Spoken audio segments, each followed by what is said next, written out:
Assalamualaikum teman-teman. Di video kali ini kami dari kelompok 2 akan mempresentasikan sedikit tentang kebijakan guru di Indonesia. Nah, untuk pokok bahasanya itu ada 3. Yang pertama, PP nomor 13 tahun 2015 tentang perubahan kedua SNP. Dan yang kedua, Permendiknas nomor 22 tahun 2006 tentang standar isi. Dan yang terakhir atau ketiga, ada Permendiknas nomor 16 tahun 2007 tentang kualifikasi dan kompetensi guru.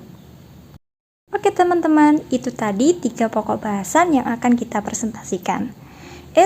Tunggu dulu, sebelum kita masuk ke pokok bahasannya, lebih baik kita perkenalan dulu. Perkenalkan, nama saya Asmaida Salma, NIM 183131037, akan menjelaskan sedikit tentang pokok bahasan yang pertama, yaitu PP nomor 13 tahun 2015 tentang perubahan kedua SNP. Di mana pasal-pasal yang berkaitan dengan guru PIAUD adalah sebagai berikut. Pasal 1. Di dalamnya terdapat keterangan beberapa ketentuan dalam Peraturan Pemerintah Nomor 19 Tahun 2005 tentang Standar Nasional Pendidikan atau Lembaran Negara Republik Indonesia Tahun 2005 Nomor 41, tambahan Lembaran Negara Nomor 4496 sebagaimana telah diubah dengan Peraturan Pemerintah Nomor 32 Tahun 2013 tentang perubahan atas Peraturan Pemerintah Nomor 19 Tahun 2005 tentang Standar Nasional Pendidikan atau Lembaran Negara Republik Indonesia Tahun 2013 Nomor 71 tambahan Lembaran Negara Nomor 5410 diubah sebagai berikut. 1. Ketentuan pasal 1 diubah sehingga pasal 1 berbunyi sebagai berikut. Pasal 1. Dalam peraturan pemerintah ini yang dimaksud dengan nomor 13, kompetensi inti adalah tingkat kemampuan untuk mencapai standar kompetensi lulusan yang harus dimiliki seorang peserta didik pada setiap tingkat kelas atau program. Berdasarkan penjelasan tersebut, jika kita lihat pada salah satu 10 buku pedoman kurikulum 2013 PAUD dengan judul Kerangka Dasar dan Struktur Kurikulum 2013 PAUD, maka di dalamnya kita akan bisa mengetahui tentang kompetensi inti ini.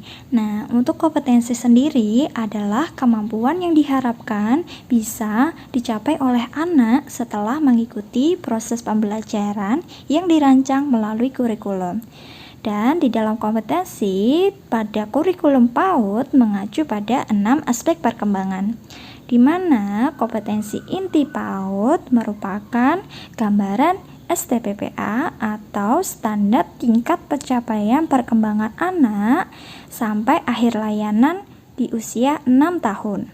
Secara terstruktur, KI atau kompetensi inti mencakup 4. Yang pertama, kompetensi inti 1 atau dengan singkatan KI1 untuk kompetensi inti sikap spiritual. Dan yang kedua, kompetensi inti 2 atau KI2 untuk kompetensi inti sikap sosial. Yang ketiga, kompetensi inti 3 atau KI3 untuk kompetensi inti pengetahuan. Dan yang terakhir atau keempat, kompetensi inti 4 atau KI4 untuk kompetensi inti keterampilan. Dan untuk selanjutnya ada nomor 14, kompetensi dasar adalah kemampuan untuk mencapai kompetensi inti yang harus diperoleh peserta didik melalui pembelajaran. Untuk lebih jelasnya, kompetensi dasar pada kurikulum 2013 PAUD merupakan tingkat kemampuan dalam konteks muatan pembelajaran, tema pembelajaran, dan pengalaman belajar yang mengacu pada kompetensi inti tadi. Yang dimaksudkan dalam konteks tersebut adalah kemampuan yang memungkinkan secara operasional dicapai melalui muatan atau materi pembelajaran sesuai dengan tema pembelajaran yang telah ditetapkan. Di dalam kompetensi dasar dibagi menjadi 4 kelompok, yaitu sebagai berikut. 1. Kompetensi dasar sikap spiritual atau disingkat KD1 dalam menjabarkan KI1. Yang selanjutnya, kedua, kompetensi dasar sikap sosial atau KD2 dalam menjabarkan KI2. Dan yang ketiga, ada kompetensi dasar pengetahuan atau KD3 dalam menjabarkan KI3. Dan yang terakhir atau keempat adalah kompetensi dasar keterampilan atau KD4 dalam menjabarkan KI4. Dan selanjutnya, nomor 16, kurikulum adalah seperangkat rencana dan pengaturan mengenai tujuan, isi, dan bahan pelajaran, serta cara yang digunakan sebagai pedoman penyelenggaraan kegiatan pembelajaran untuk mencapai tujuan pendidikan tertentu. Yang terakhir, nomor 17, kerangka dasar kurikulum adalah tatanan konseptual kurikulum yang dikembangkan berdasarkan standar nasional pendidikan. Berdasarkan poin nomor 16 dan 17, kurikulum sendiri digunakan sebagai rancangan kerja yang berisi rencana dan implementasi sebuah program untuk mengembangkan semua aspek perkembangan anak dalam menyiapkan anak mencapai keberhasilan di sekolah dan tahap selanjutnya. Saya Anissa Nurul Afifah, NIM 183131040. Di sini saya akan melanjutkan penjelasan dari ASMA, yaitu pasal 1, pengertian dari silabus. Nomor 18, silabus adalah rencana pembelajaran pada suatu mata pembelajaran atau tema tertentu yang mencangkup kompetensi inti, kompetensi dasar, materi pembelajaran, kegiatan pembelajaran, penilaian, alokasi waktu, dan sumber belajar. Nomor 19, pengertian dari pembelajaran adalah proses interaksi antar peserta didik, antara peserta didik dengan pendidik dan sumber belajar pada suatu lingkungan belajar. Nomor 20, pengertian dari kurikulum tingkat satuan pendidikan adalah kurikulum operasional yang disusun oleh dan dilaksanakan di masing-masing satuan pendidikan. Nomor 21, pengertian dari peserta didik adalah anggota masyarakat yang berusaha mengembangkan potensi diri melalui proses pembelajaran yang tersedia pada jalur, jenjang, dan jenis pendidikan tertentu.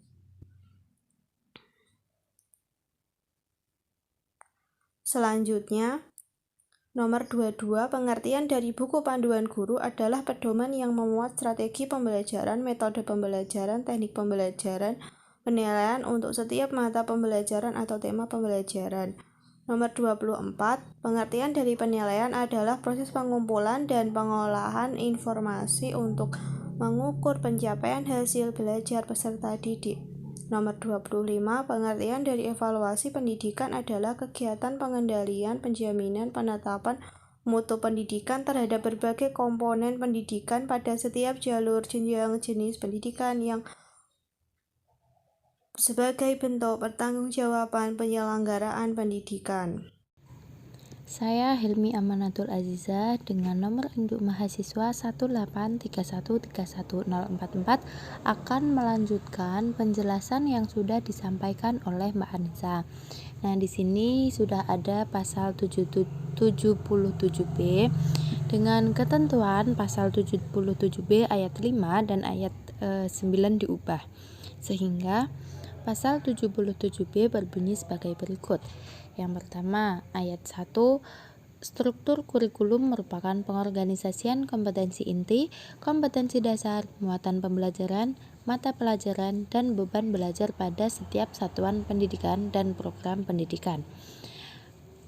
Kemudian yang kedua, kompetensi inti sebagaimana dimaksud pada ayat 1 merupakan tingkat kemampuan untuk mencapai standar kompetensi lulusan yang harus dimiliki seorang peserta didik pada setiap tingkat kelas atau program yang menjadi landasan pengembangan kompetensi dasar. Selanjutnya, yang ketiga berisi kompetensi dasar sebagaimana dimaksud pada ayat 1 merupakan tingkat kemampuan dalam konteks muatan belajar, pengalaman belajar, atau mata pelajaran yang mengacu pada kompetensi inti. Selanjutnya ayat 4 yang berisi struktur kurikulum sebagaimana dimaksud pada ayat 1 merupakan pengorganisasian mata pelajaran untuk setiap satuan pendidikan atau program pendidikan. Kemudian ayat 5 struktur kurikulum PAUD berisi program pengembangan pribadi anak. Dan ayat 6 berisi struktur kurikulum untuk satuan pendidikan dasar berisi muatan umum. Selanjutnya di sini ada pasal 77G dengan ketentuan pasal 77G diubah sehingga pasal 77G berbunyi sebagai berikut. Di sini ada dua ayat yang ingin saya sampaikan. Yang pertama, struktur kurikulum pendidikan anak usia dini berisi program pengembangan nilai agama moral, fisik motorik, kognitif, bahasa, sosial emosional, dan seni. Kemudian yang kedua, ada ketentuan lebih lanjut mengenai struktur kurikulum pendidikan anak usia dini sebagaimana dimaksud pada ayat 1 diatur dalam Peraturan Menteri. Permendiknas nomor 22 tahun 2006. Standar isi. Standar isi adalah ruang lingkup materi dan tingkat kompetensi yang dituangkan dalam kriteria tentang kompetensi tamatan, kompetensi bahan kajian, kompetensi mata pelajaran, dan silabus pembelajaran yang harus dipenuhi oleh peserta didik pada jenjang dan jenis pendidikan tertentu. Prinsip pengembangan kurikulum. Yang pertama, berpusat pada potensi perkembangan kebutuhan dan kepentingan peserta didik dan lingkungannya. Artinya, memberikan pembelajaran kepada peserta didik sesuai dengan kebutuhan dan kepentingan masing-masing, karena setiap peserta didik itu berbeda, tidak sama. Yang kedua yaitu beragam dan terpadu. Artinya ketika memberikan pembelajaran harus beragam untuk menghindari kebosanan dan pastinya harus tetap terpadu. Yang ketiga, tanggap terhadap perkembangan ilmu pengetahuan teknologi dan seni. Artinya seorang pendidik harus berkembang menggunakan teknologi dan seni agar pembelajaran lebih menarik. Yang keempat, relevan dengan kebutuhan kehidupan. Artinya harus sesuai dengan kebutuhan hidup. Selanjutnya, menyeluruh dan berkesinambungan. Artinya pembelajaran harus memenuhi 6 aspek secara berkesinambungan. Selanjutnya, belajar sepanjang hayat. Artinya belajar sampai kita nggak bisa apa-apa. Yang terakhir, seimbang antara kepentingan nasional dan kepentingan daerah. Artinya peserta didik maupun pendidik harus paham tentang kepentingan nasional dan kepentingan daerah. Saya Afifah Lina Quratul Aini, NIM 183131050. Nah, di sini saya akan menjelaskan tentang prinsip pelaksanaan kurikulum. Dalam pelaksanaan kurikulum di setiap satuan pendidikan menggunakan prinsip-prinsip sebagai berikut. Yang pertama, pelaksanaan kurikulum didasarkan pada potensi, perkembangan, dan kondisi peserta didik untuk menguasai kompetensi yang berguna bagi dirinya. Dalam hal ini, peserta didik harus mendapatkan pelayanan pendidikan yang bermutu, serta memperoleh kesempatan untuk mengekspresikan dirinya secara bebas, dinamis, dan menyenangkan. Yang kedua, kurikulum dilaksanakan dengan menegakkan kelima pilar belajar, yaitu 1. Belajar untuk beriman dan bertakwa kepada Tuhan Yang Maha Esa. 2. Belajar untuk memahami dan menghayati. 3. Belajar untuk mampu melaksanakan dan berbuat secara efektif. Yang keempat, belajar untuk hidup bersama dan berguna bagi orang lain. Dan yang kelima, belajar untuk membangun dan menemukan jati diri melalui proses pembelajaran yang aktif, kreatif, efektif, dan menyenangkan. Prinsip yang ketiga yaitu pelaksanaan kurikulum yang memungkinkan peserta didik mendapat pelayanan yang bersifat perbaikan, pengayaan, atau percepatan sesuai dengan potensi, tahap perkembangan, dan kondisi peserta didik dengan tetap memperhatikan keterpaduan pengembangan pribadi peserta didik yang berdimensi ketuhanan, keindividuan, kesosialan, dan moral. Lalu prinsip yang keempat yaitu kurikulum dilaksanakan dalam suasana hubungan peserta didik dan pendidik yang saling menerima dan menghargai, akrab, terbuka, dan hangat, dengan prinsip tut wuri handayani ing madya mangun karsa ing ngarsa sung tulada, yang artinya di belakang memberikan daya dan kekuatan, di tengah membangun semangat dan perkasa, di depan memberikan contoh dan teladan. Nah, untuk prinsip yang kelima yaitu kurikulum dilaksanakan dengan menggunakan pendekatan multistrategi dan multimedia, sumber belajar dan teknologi yang memadai, dan memanfaatkan lingkungan sekitar sebagai sumber belajar dengan prinsip alam takambang jadi guru. Semua yang terjadi, tergelar, dan berkembang di masyarakat dan lingkungan sekitar serta lingkungan alam semesta dijadikan sumber belajar, contoh, dan teladan. Untuk prinsip yang terakhir yaitu kurikulum yang mencakup seluruh komponen kompetensi mata pelajaran, muatan lokal, dan pengembangan diri diselenggarakan dalam keseimbangan, keterkaitan, dan kesinambungan yang cocok dan memadai antar kelas dan jenis serta jenjang pendidikan. Selanjutnya yaitu kalender pendidikan. Kalender pendidikan adalah pengatur waktu untuk kegiatan pembelajaran peserta didik selama 1 tahun ajaran yang mencakup permulaan tahun pelajaran, minggu efektif belajar, waktu pembelajaran efektif, dan hari libur. Nama Nadia Wijianingsih, NIM 183131053. Di sini saya akan menjelaskan mengenai alokasi waktu. Alokasi waktu terbagi menjadi 4. Yang pertama, permulaan tahun pelajaran. Permulaan tahun pelajaran adalah waktu dimulainya kegiatan pembelajaran pada awal tahun pelajaran. Yang kedua, minggu efektif belajar. Minggu efektif belajar merupakan jumlah minggu kegiatan pembelajaran untuk setiap tahun pelajaran pada setiap satuan pendidikan. Yang ketiga, waktu pembelajaran efektif. Waktu pembelajaran efektif adalah jumlah jam pembelajaran setiap minggu. Dan yang terakhir, waktu libur. Waktu libur adalah waktu yang ditetapkan untuk tidak diadakan kegiatan pembelajaran terjadwal pada satuan pendidikan. Selanjutnya mengenai penetapan kalender pendidikan. Dalam penetapan kalender pendidikan, yang pertama, permulaan tahun pelajaran adalah bulan Juli setiap tahun dan berakhir pada bulan Juni tahun berikutnya. Yang kedua, hari libur sekolah ditetapkan berdasarkan keputusan Menteri Pendidikan Nasional dan atau Menteri Agama dalam hal yang berkaitan dengan hari raya keagamaan. Kepala daerah tingkat kabupaten, kota, dan atau organisasi penyelenggara pendidikan dapat menetapkan hari libur khusus. Yang ketiga, pemerintah pusat, provinsi, kabupaten, kota dapat menetapkan hari libur serentak untuk satuan-satuan pendidikan. Dan yang keempat, kalender pendidikan untuk setiap satuan pendidikan disusun oleh masing-masing satuan pendidikan berdasarkan alokasi waktu sebagaimana tersebut pada dokumen standar isi dengan memperlihatkan ketentuan dari pemerintah daerah. Sekian pemaparan Mendiknas nomor 22 tahun 2006. Untuk materi selanjutnya akan disampaikan oleh teman saya.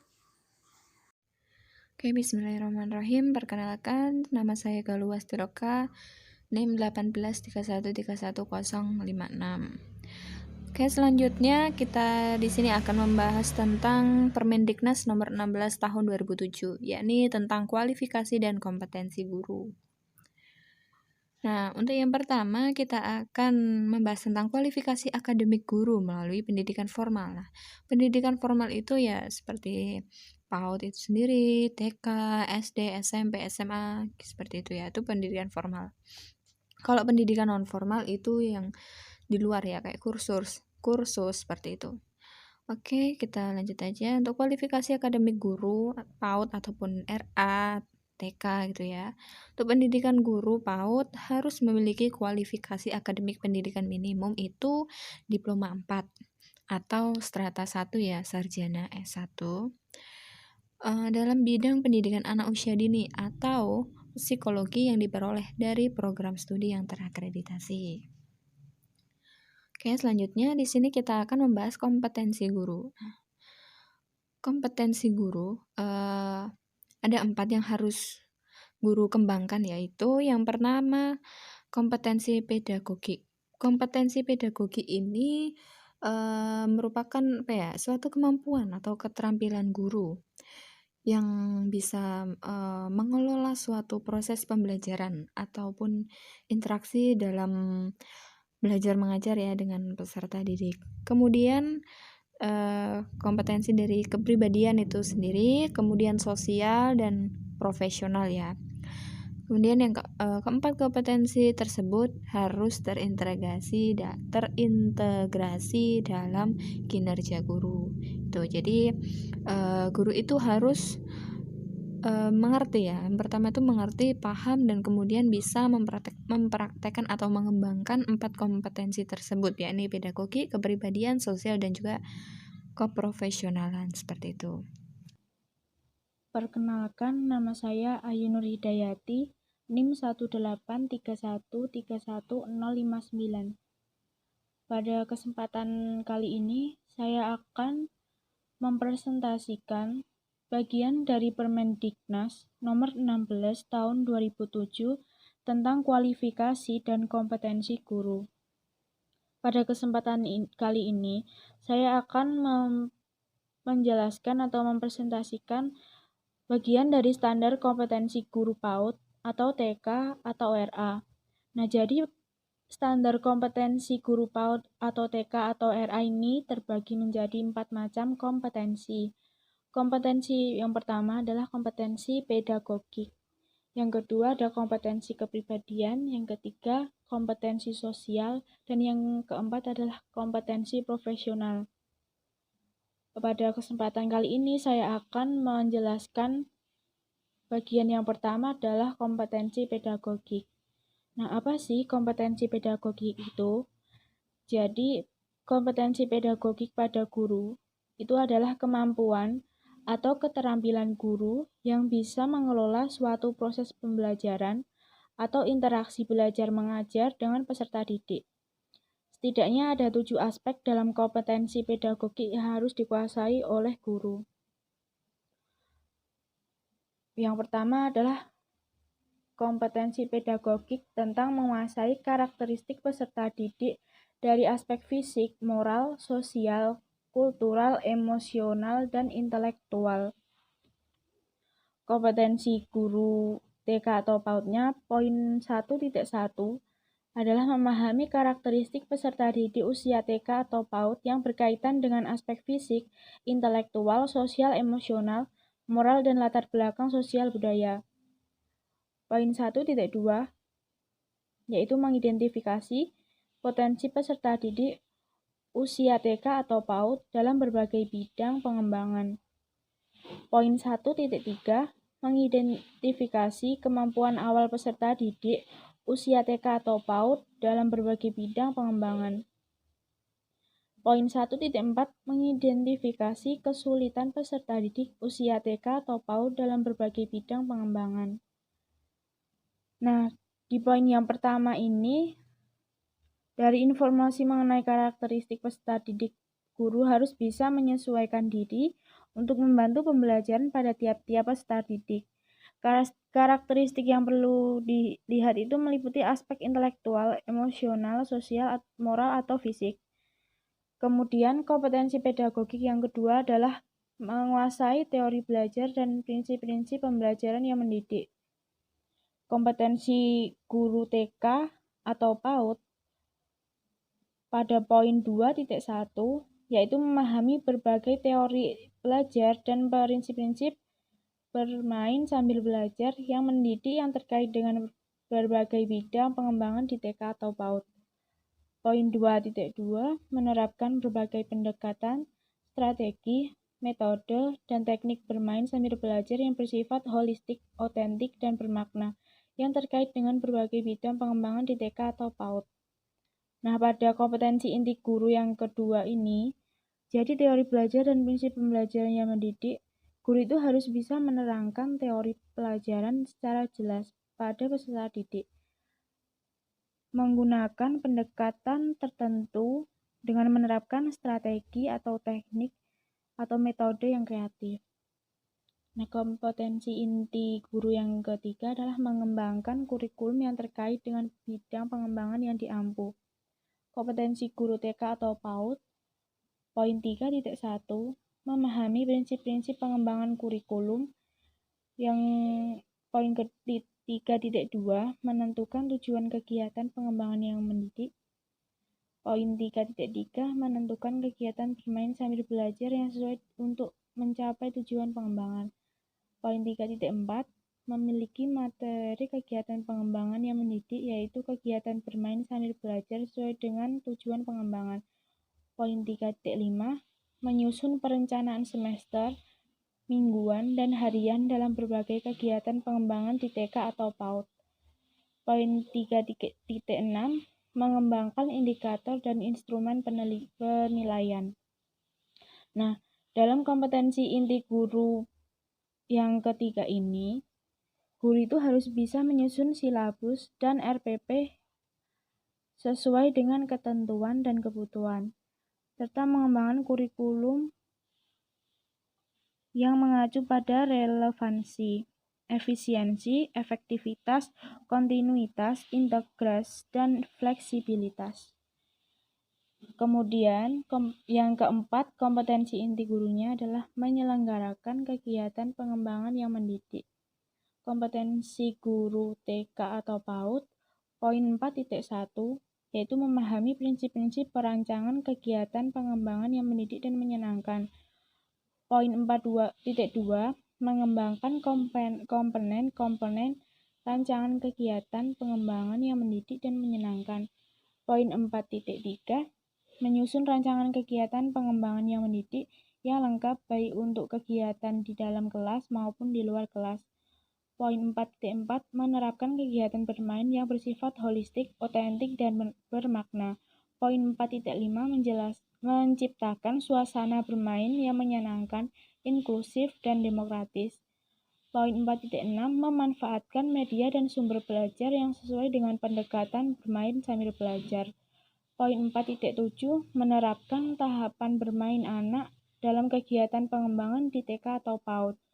Poin 4.8, mengambil keputusan transaksional dalam kegiatan pengembangan di TK atau PAUD sesuai dengan situasi yang berkembang. Jadi pada kompetensi inti guru yang keempat ini, guru itu tidak sekedar menyampaikan materi pelajaran, namun juga melakukan pendampingan materi pelajaran dan materi harus dioptimalkan untuk mencapai tujuan pembelajaran tersebut. Bismillahirrahmanirrahim. Saya Ufti Ayu Maulana, nomor induk mahasiswa 183131062. Di sini saya akan melanjutkan mengenai kompetensi pedagogik yang telah disampaikan sebelumnya. Nah, kompetensi pedagogik yang kelima yaitu memanfaatkan teknologi informasi dan komunikasi untuk kepentingan penyelenggaraan kegiatan pengembangan yang mendidik. Kompetensi guru 5.1 yang berbunyi memanfaatkan teknologi informasi dan komunikasi untuk meningkatkan kualitas kegiatan pengembangan yang mendidik. Kemudian yang keenam, menguasai karakteristik peserta didik dari aspek fisik, moral, sosial, kultural, emosional, dan intelektual. Kompetensi guru nomor 3.61 yang berbunyi menyediakan berbagai kegiatan bermain sambil belajar untuk mendorong peserta didik mengembangkan potensinya secara optimal termasuk kreativitasnya. Lalu yang ketujuh, berkomunikasi secara efektif, empatik, dan santun dengan peserta didik. kompetensi guru 7.1 dan 7.2. 7.1 yang berbunyi memahami berbagai strategi berkomunikasi yang efektif, empatik, dan santun, baik secara lisan maupun tulisan.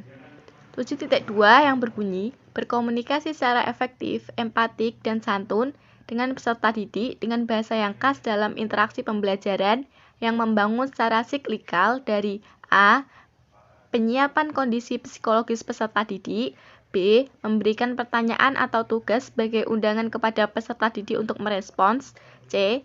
Respons peserta didik, D. Reaksi guru terhadap respons peserta didik, dan seterusnya. Kemudian yang ke-8, penyelenggaraan penilaian dan evaluasi proses dan hasil belajar kompetensi guru 8.1, 8.2, 8.3, 8.4, 8.5, 8.6, dan 8.7. 8.1 yang berbunyi memahami prinsip-prinsip penilaian dan evaluasi proses dan hasil belajar sesuai dengan karakteristik 5 mata pelajaran yang terdapat di sekolah formal ataupun non-formal selanjutnya, yaitu pada tingkat SD ataupun MI. 8.2 menentukan aspek-aspek proses dan hasil belajar yang penting untuk dinilai dan dievaluasi sesuai dengan karakteristik 5 mata pelajaran SD ataupun MI. 8.3 menentukan prosedur penilaian dan evaluasi proses dan hasil belajar. 8.4 mengembangkan instrumen penilaian dan evaluasi proses dan hasil belajar. 8.5 mengadministrasikan penilaian proses dan hasil belajar secara berkesinambungan dengan menggunakan berbagai instrumen. 8.6 menganalisis hasil penilaian dan hasil belajar untuk berbagai tujuan. Dan 8.7 melakukan evaluasi proses dan hasil belajar. Kemudian yang ke-9, memanfaatkan hasil penilaian dan evaluasi untuk kepentingan pembelajaran. Kompetensi guru nomor 9.1, 9.2, 9.3, dan 9.4. 9.1 yang berbunyi menggunakan informasi hasil penilaian dan evaluasi untuk menentukan ketuntasan belajar. 9.2 menggunakan informasi hasil penilaian dan evaluasi untuk merancang program remedial dan pengayaan. 9.3 mengkomunikasikan hasil penilaian dan evaluasi kepada pemangku kepentingan. 9.4 memanfaatkan informasi dan hasil penilaian ataupun evaluasi pembelajaran untuk meningkatkan kualitas pembelajaran. Kemudian yang terakhir nomor 10, melakukan tindakan reflektif untuk peningkatan kualitas pembelajaran. Kompetensi guru nomor 10.1, 10.2, dan 10.3. 10.1 yang berbunyi melakukan refleksi terhadap penilaian yang telah dilaksanakan. 10.2 yang berbunyi memanfaatkan hasil refleksi untuk perbaikan dan pengembangan 5 mata pelajaran setara dengan SD ataupun MI. 10.3 melakukan penilaian tindakan kelas untuk meningkatkan kualitas pembelajaran 5 mata pelajaran yang terdapat pada SD ataupun MI. Nama saya Khalia Putri Hanifah. Di sini saya akan menjelaskan tentang kompetensi kepribadian. 11. Bertindak sesuai dengan norma agama, hukum, sosial, dan kebudayaan nasional Indonesia.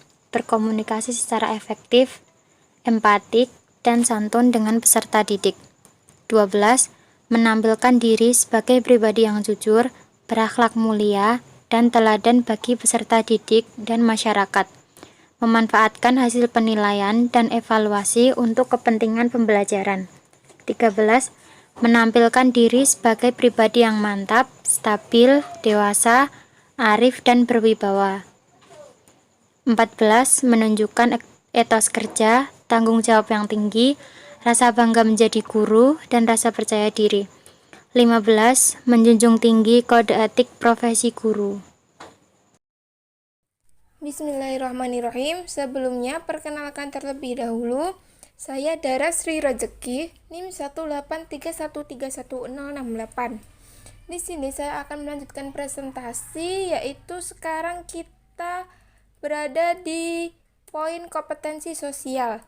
Nah, pada nomor 16 yaitu bersikap inklusif, bertindak objektif, serta tidak diskriminatif karena pertimbangan jenis kelamin, agama, ras, kondisi fisik, latar belakang keluarga, dan status sosial ekonomi. Nah, pada titik kompetensi guru TK atau PAUD yaitu di nomor 16.1 dan 16.2. Untuk isi dari 16.1 yaitu bersikap inklusif dan objektif terhadap peserta didik, teman sejawat, dan lingkungan sekitar dalam melaksanakan pembelajaran. Di nomor 16.2 yaitu tidak bersikap diskriminatif terhadap peserta didik, teman sejawat, orang tua, peserta didik, dan lingkungan sekolah karena perbedaan agama, suku, jenis kelamin, latar belakang keluarga, dan status sosial ekonomi. Nah, untuk selanjutnya yaitu nomor 17. Berkomunikasi secara efektif, empatik, dan santun dengan sesama pendidik, tenaga kependidikan, orang tua, dan masyarakat. Untuk kompetensi guru TK atau PAUD yaitu ada di nomor 17.1, 17.2, dan 17.3. Yaitu 17.1 berisi tentang berkomunikasi dengan teman sejawat dan komunitas ilmiah lainnya secara santun, empatik, dan efektif. Di 17.2 yaitu berkomunikasi dengan orang tua peserta didik dan masyarakat secara santun, empatik, dan efektif tentang program pembelajaran dan kemajuan peserta didik.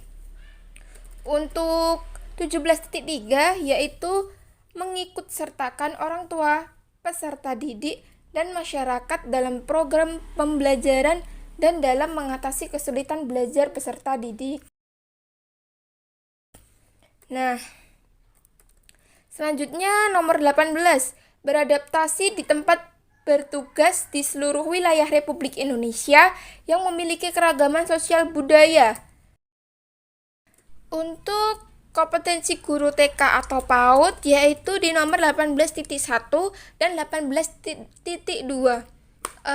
Isi 18.1 yaitu beradaptasi dengan lingkungan tempat bekerja dalam rangka meningkatkan efektivitas sebagai pendidik termasuk memahami bahasa daerah setempat. Untuk 18.2 yaitu melaksanakan berbagai program dalam lingkungan kerja untuk mengembangkan dan meningkatkan kualitas pendidikan di daerah yang bersangkutan. Selanjutnya nomor 19 yaitu berkomunikasi dengan komunitas profesi sendiri dan profesi lain secara lisan dan tulisan atau bentuk lain. Nah, untuk kompetensi guru TK atau PAUD yaitu di nomor 19.1, 19.2. Untuk yang pertama saya bacakan 19.1 yaitu berkomunikasi dengan teman sejawat, profesi ilmiah, dan komunitas ilmiah lainnya melalui berbagai media dalam rangka meningkatkan kualitas pendidikan. Untuk 19.2 yaitu mengkomunikasikan hasil-hasil inovasi pembelajaran kepada komunitas, profesi sendiri secara lisan dan tulisan atau bentuk lain. Saya Muzayana akan membacakan materi yang selanjutnya, yaitu kompetensi profesional. Yang ke-20, menguasai materi, struktur, konsep, dan pola pikir keilmuan yang mendukung mata pelajaran yang diampu. Berikut kompetensi gurunya. 20.1, menguasai konsep dasar matematika, sains, bahasa, pengetahuan sosial, agama, seni, pendidikan jasmani, kesehatan, dan gizi sebagai sarana pengembangan untuk setiap bidang pengembangan anak TK atau PAUD. 20.2, menguasai penggunaan berbagai alat permainan untuk mengembangkan aspek fisik, kognitif, sosial emosional, nilai moral, sosial budaya, dan bahasa anak TK atau PAUD. 20.3, menguasai berbagai permainan anak. Yang selanjutnya yaitu nomor 21, kompetensi dasar mata pelajaran atau bidang pengembangan yang diampu. Berikut kompetensi gurunya. 21.1, memahami kemampuan anak TK atau PAUD dalam setiap bidang pengembangan. 21.2, memahami kemajuan anak dalam setiap bidang pengembangan di TK atau PAUD. 21.3 Memahami tujuan setiap kegiatan pengembangan. Selanjutnya nomor 22 Mengembangkan materi pembelajaran yang diampu secara kreatif. Berikut isi kompetensi gurunya. 22.1 Memilih materi bidang pengembangan yang sesuai dengan tingkat perkembangan peserta didik. 22.2 Mengolah materi bidang pengembangan secara kreatif sesuai dengan tingkat perkembangan peserta didik. Selanjutnya nomor 23 Mengembangkan keprofesionalan secara berkelanjutan dengan melakukan tindakan reflektif. Berikut kompetensi gurunya. 23.1 Melakukan refleksi terhadap kinerja sendiri secara terus-menerus. 23.2 Memanfaatkan hasil refleksi dalam rangka peningkatan keprofesionalan. 23.3 Melakukan penelitian tindakan kelas untuk peningkatan keprofesionalan. 23.4 Mengikuti kemajuan zaman dengan belajar dari berbagai sumber. Selanjutnya nomor 24 Memanfaatkan teknologi informasi dan komunikasi untuk berkomunikasi dan mengembangkan diri. Berikut isi kompetensi gurunya. 24.1 Memanfaatkan teknologi informasi dan komunikasi dalam berkomunikasi. 24.2 Memanfaatkan teknologi informasi dan komunikasi untuk pengembangan diri. Sekian materi yang dapat kami sampaikan. Kurang lebihnya mohon maaf. Wassalamualaikum warahmatullahi wabarakatuh.